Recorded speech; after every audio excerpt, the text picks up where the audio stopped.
Hello everyone, it's Shah and I'm sharing something that I've made with you today. I've made a little snippet in a very feminine snippet in a pouch. So thanks for joining me today, and I'd like to go through it with you. So just to explain what I've done, this is a little satin pouch. I have uh, a vintage, I guess you'd call it like a night dress or a brunch coat, what we would call it here, a lady's, nightie or nightwear. A beautiful satin, long satin vintage one, and yeah, this is part of it. So it's beautiful, like a blush coloured satin, and on the front of it is all of these beautiful appliques. So I decided to use that for the little pouch to house the snippet roll. So I used a basic envelope that size because it's very dainty, this snippet roll. It's not a very huge large one, but very pretty. And I've done a little bit different this time. I've used some images on it, so I hope you like it. So like I said, that's the pouch. It's very sweet, and at the back I made it and I sewed around the edge with the machine, and then I hand stitched it up like an envelope. The closure is, I have a ribbon applique here, a bow applique, and I have used some Velcro for the closure, and a little Velcro dot. And you can see where I've stitched the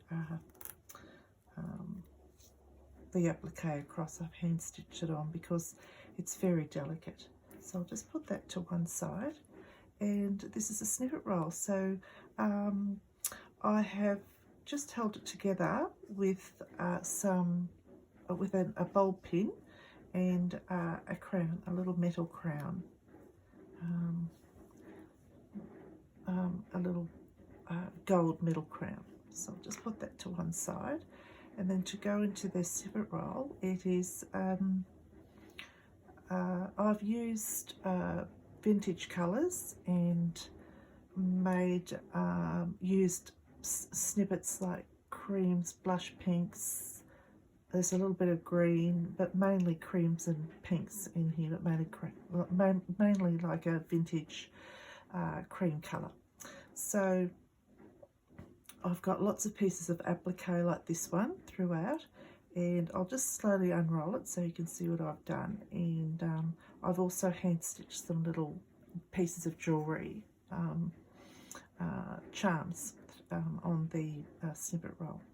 So you can see the images, and then I've also used some ribbon embroidery along parts of the snippet roll, and some old pieces of vintage doilies, some pretty appliques like I said, more images, and jewellery, and an embroidered heart.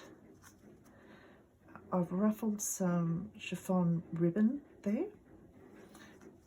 This little image has got a baby bow with a pearl button, some snippet of trim, a trim that I had, and some pearls. There's some old doily there, some embroidery anglaise with some snippet from a applique. Another image, and some lace and some more ribbon embroidery there. Some very old vintage lace. Oops, it's one of my crowns. I'll just pop that over there. And I've got a diamante on this flower. Another sweet image with some ribbon embroidery there. One of these very fluffy chiffon rosettes. Another image with, I've just hand stitched a chain on there with some pearls and diamantes. and another piece of applique on some old lace. So that's a snippet roll. So yeah, we had a very rainy Easter here, so I decided to come up to the craft room and yeah, I've been wanting to, I've got a few more of these to make, but I've been wanting to do this for a while with the images, but I've done them on my, I can't do them on my laser printer, so my inkjet printer was put away, and I had time to get it out. It was put right away, so got it out and I did my images on there. And yeah, so if you're interested in printing onto fabric, you're really best to use your inkjet printer. That in my opinion, you're better to use that. You could do some damage to your laser printer, definitely, because it's fabric. Basically, a laser printer works on heat. This is fabric, so you're best to use your little inkjet printer, which most of us have. So that's a snippet roll and the pouch. So I'll roll it up soon. But I hope you enjoyed going through that with me, and thanks for stopping by. And until next time, hopefully I'll have some more of these, and see you then. Bye for now.